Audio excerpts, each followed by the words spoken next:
Bonjour et bienvenue sur A2RTV. Aujourd'hui, notre édition spéciale va s'intéresser à un sujet très complexe, les violences conjugales. Notre équipe de reporters s'est penchée sur cette question au travers de 2 reportages, s'immisçant ainsi au cœur de ce sujet souvent médiatisé pour la gravité de ces faits, mais rarement pour en expliquer les causes et les moyens d'y faire face. Suite à la crise sanitaire et l'isolement forcé de la population, les violences conjugales déjà très répandues n'ont cessé d'augmenter. Mais une question s'impose à nous. Pourquoi le confinement a-t-il un effet aussi important sur l'évolution des violences conjugales? Notre reporter Redon Elbina a donc choisi d'utiliser ses talents d'investigateur afin de vous expliquer au travers de chiffres probants à quel point le confinement a eu un impact réel sur les femmes victimes de violences. Je laisse donc Redouane vous expliquer ses investigations. Il ne s'agit pas dès le départ, dès que la femme porte plainte, c'est pas après une fois qu'elle est morte, c'est trop tard.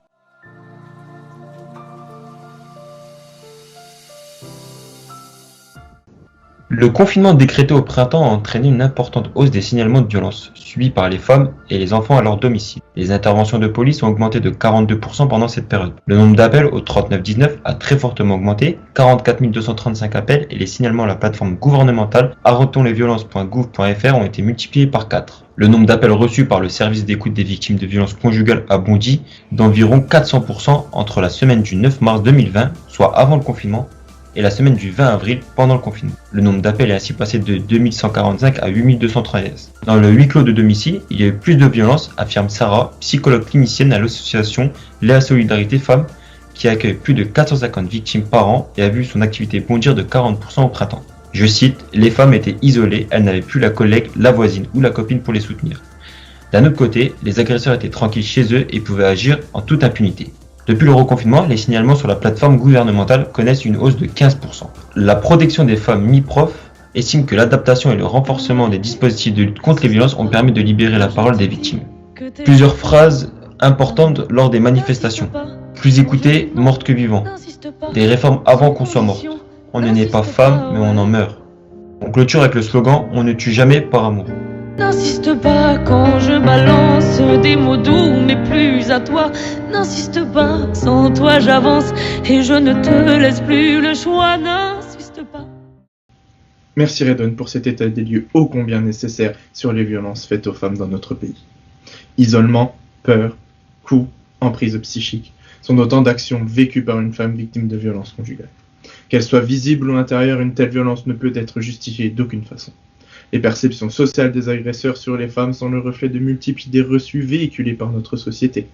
Il paraît inconcevable de dire que la société est la cause des violences conjugales, mais la transmission de valeurs souvent très inégalitaires entre les sexes est une réalité qui peut pousser des hommes à agir de manière violente envers des femmes. Bien sûr qu'un homme peut être victime de violences conjugales, mais la réalité reflète bien que ce sont les femmes qui sont les principales victimes de ces agressions. N'oublions pas que les enfants peuvent être aussi des victimes de ces violences. Ce sont des dommages collatéraux qui se retrouvent plongés dans l'environnement instable et insécuritaire. Comme nous le montre le reportage de Redouane, le confinement a été le combustible qui a nourri le feu déclenché depuis de nombreuses années. Le confinement et sa conséquence principale, l'enfermement, a renforcé ce sentiment d'insécurité des femmes victimes de violences avec des aides souvent interrompues à cause de la mise en télétravail des principaux organismes venant en aide aux femmes victimes de violences. Afin de se rapprocher de ces organismes d'aide, notre reporter de terrain Alex Bonremy a décidé d'entrer en contact et interviewer un membre du CIDIFF de la Marne, le Centre d'information sur les droits des femmes et des familles, qui va nous présenter la phase souvent méconnue, celle de l'aide aux victimes. Je laisse donc Alex vous présenter son travail de terrain.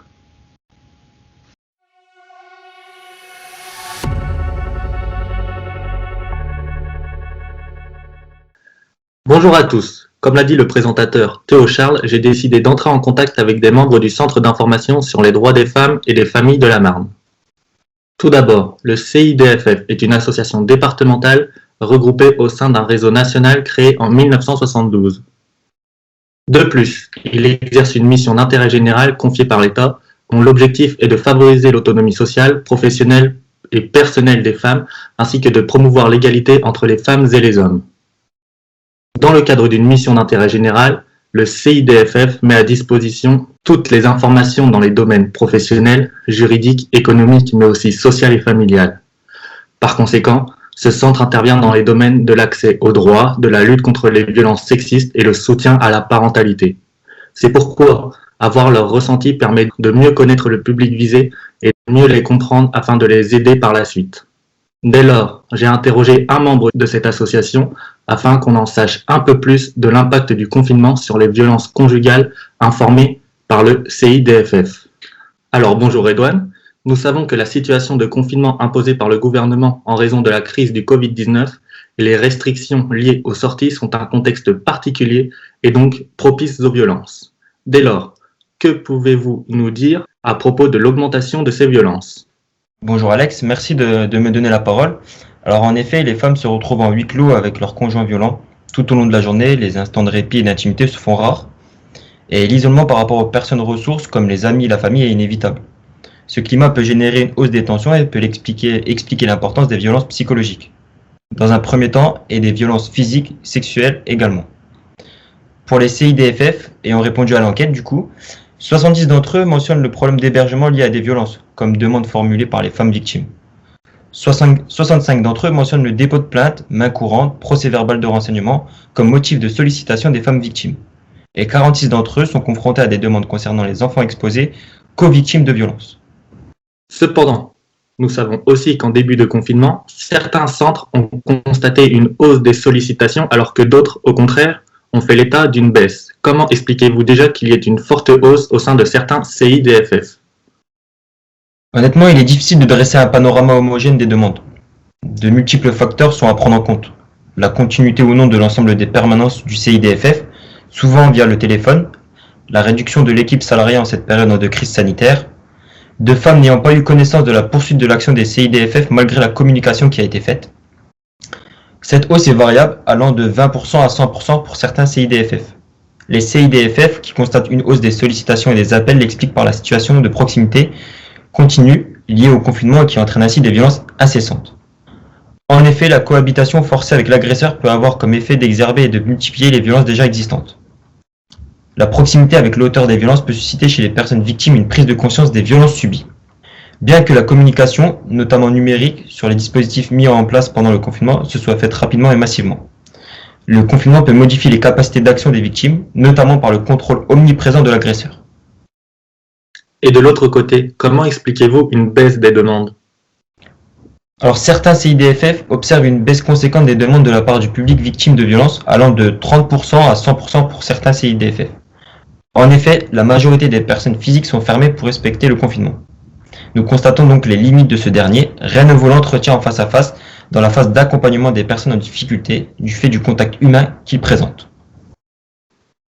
Donc, si nous résumons, une baisse ou une hausse des demandes de la part des femmes victimes de violences ne saurait être interprétée comme une hausse ou une baisse des violences subies par les femmes pendant cette période de confinement. Et que l'accompagnement des femmes victimes de violences est forcément plus compliqué en cette période de confinement et de réorganisation de l'activité des services, des structures et des dispositifs. Dès lors, nous nous demandons si la crise du Covid-19 a un impact sur les violences subies. Les appels de femmes victimes de violences reçus par les CIDFF ne mentionnent pas forcément le confinement comme facteur aggravant des violences. Néanmoins, ce dernier peut être source d'aggravation et d'amplification des violences psychologiques et physiques. De plus, les violences existaient avant le confinement. Celui-ci n'en est pas le déclencheur. Quelques CIDFF ont précisé que le confinement est un facteur aggravant en raison de la promiscuité, de l'impossibilité de sortir ou des difficultés d'accès et des produits stupéfiants pour l'auteur. Mais aussi peut augmenter la consommation d'alcool chez ce dernier et aggraver l'effet de violence. Pour finir, quelques CIDFF ont indiqué que le confinement, pour certaines femmes déjà suivies par les équipes, pouvait être protecteur pour celles ayant déjà engagé des démarches de séparation, la personne violente n'ayant plus la possibilité de venir les importuner ni de continuer à exercer des pressions. Donc, merci pour les réponses que vous nous avez apportées, Redouane. Donc, pour conclure, nous savons maintenant que les CIDFF permettent de dresser un premier panorama, d'une part, des difficultés auxquelles sont confrontées les femmes du fait du confinement, et d'autre part, les difficultés rencontrées par les CIDFF, notamment pour assurer la continuité des suivis et leur mission d'information. De plus, nous savons maintenant que l'accompagnement est rendu difficile en raison des difficultés pour les femmes de joindre les CIDFF, notamment pour celles qui ne disposent pas de moyens de communication et se retrouvent donc isolées de tout contact social. Je repasse maintenant la parole à Théo Charles.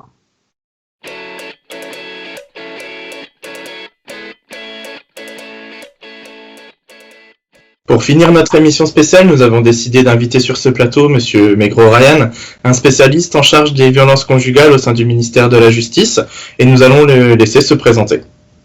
Oui, bonjour Monsieur Charles et merci de m'avoir invité sur votre plateau. Alors en effet, je suis épidémiologiste. Grâce à ma formation, j'ai accès à de nombreuses données sur le thème qui nous intéresse aujourd'hui, c'est-à-dire les violences conjugales. Donc vous avez pu assister comme nous à 2 reportages assez poignants de nos 2 reporters qui sont présents avec nous. Donc qu'est-ce que vous pourriez nous dire par rapport de plus, ou est-ce que vous êtes plutôt d'accord avec ce qui a été dit dans notre reportage? Je suis plutôt d'accord avec ce qui a été dit. On est en ce moment dans une époque compliquée pour tous et ici encore plus pour les familles au sein de leur domicile, avec de fortes hausses de signalements à propos des violences conjugales. De nombreux résultats ont été présentés ici, vous l'avez vu, que les interventions de police par exemple ont augmenté de plus de 40%, et c'est pas négligeable, même sur la plateforme gouvernementale, arrêtonslesviolences.gouv.fr, qui ont été multipliées par 4. Au travers de ce que vous dites, on a le sentiment que le confinement, il a eu un impact vraiment très important sur les familles, mais vous l'expliquez par quoi? Est-ce que le fait de se sentir peut-être un peu emprisonné dans les maisons a fait que les violences ont pu augmenter? Oui, comme on l'a vu dans les reportages, dans cette période difficile de confinement, les familles sont confinées H24 ensemble. D'habitude, chacun travaille, on se retrouve le soir après le travail. Le fait d'être tout le temps avec les mêmes personnes peuvent mener à des tensions. Ici, au sein d'un foyer, un couple peut rapidement ne plus supporter, car ils n'ont plus l'habitude d'être ensemble non-stop. Mais je vais m'adresser à Monsieur Grand-Rémy, parce que sur son reportage, on a ce sentiment d'isolement, mais qu'est-ce que c'est réellement que ce sentiment d'isolement-là? Donc en effet, avec les interviews que j'ai déjà menées auparavant, la situation de confinement entraîne inévitablement un renforcement d'isolement, autant plus que ce dernier est instrumentalisé par l'agresseur. Les CIDFF ayant répondu à l'entretien indiquent que le confinement peut renforcer l'emprise de l'agresseur, emprise matérielle, psychique, rupture du lien avec les amis, la famille ou même le voisinage. Mais est-ce que cette part un peu psychique, est-ce qu'elle n'est pas présente avant, Monsieur Albina, vous nous dites dans votre reportage que les chiffres, ils évoluent, mais ils étaient là avant. Donc vous, qu'est-ce que vous en pensez réellement un peu pour avoir eu conscience de chiffres assez forts?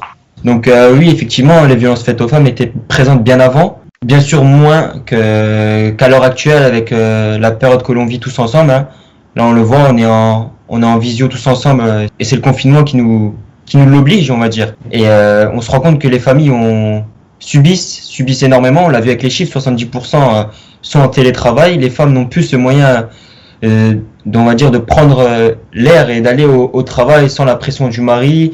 Donc, pour rebondir sur ce qu'a dit Redouane, il peut aussi par conséquent y avoir un sentiment d'insécurité. En effet, les CIDFF ont mentionné que la plupart des appels reçus concernaient des victimes qui avaient besoin d'être rassurées et informées sur les solutions existantes pour les protéger et les mettre à l'abri si la situation venait donc à dégénérer. Merci Monsieur Grand-Rémy. Je vais rebondir sur ce que vous avez dit en posant une question à Monsieur Maigret. À quel moment, pendant le confinement, les femmes, elles ont pu avoir une aide surtout directe? Parce que, comme on l'a dit juste avant, le confinement fait qu'on est beaucoup plus souvent avec l'agresseur.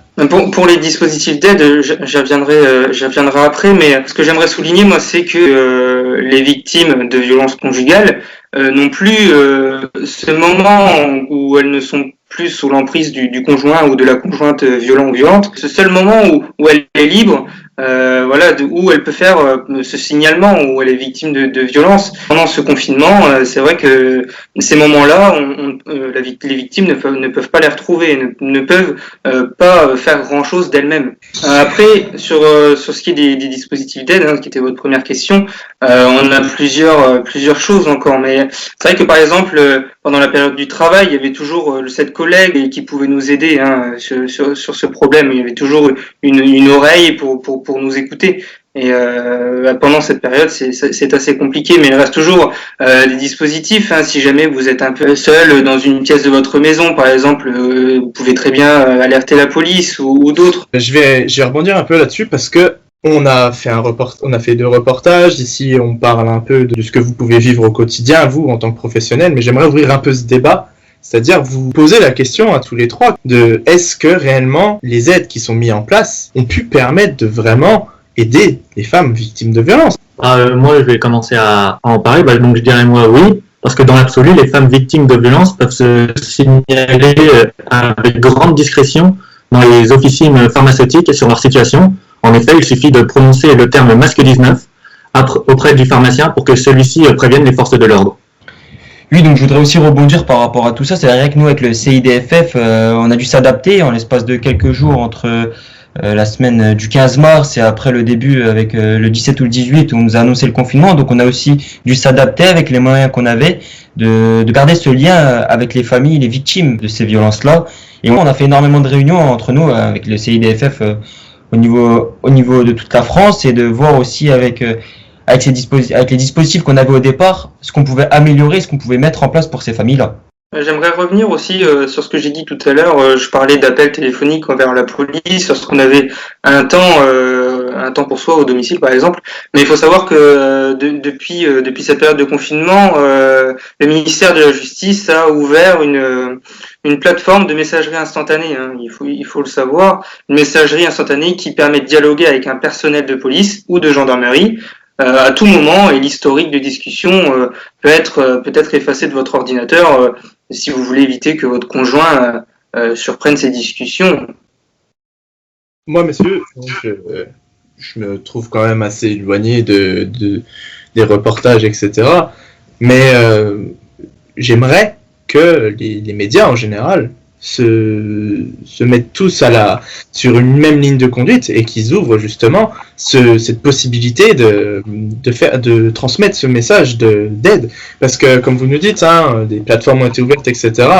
Mais si on n'est pas capable de relayer cette information, on se retrouve vite dans le creux de la vague et de se dire, bah oui, les dispositifs marchent pas, mais en même temps, ils sont pas assez mis en avant pour qu'ils marchent. Oui, alors j'aimerais rebondir là-dessus parce que c'est vrai qu'on voit souvent des petites vidéos amatrices évoquer ce genre de sujet, mais pas réellement des gros journaux ou des gros médias par exemple. Bah écoutez, c'est sur ces paroles assez poignantes que nous allons mettre un terme à cette édition spéciale. Je vous remercie à tous d'avoir été présents et bonne soirée à tous.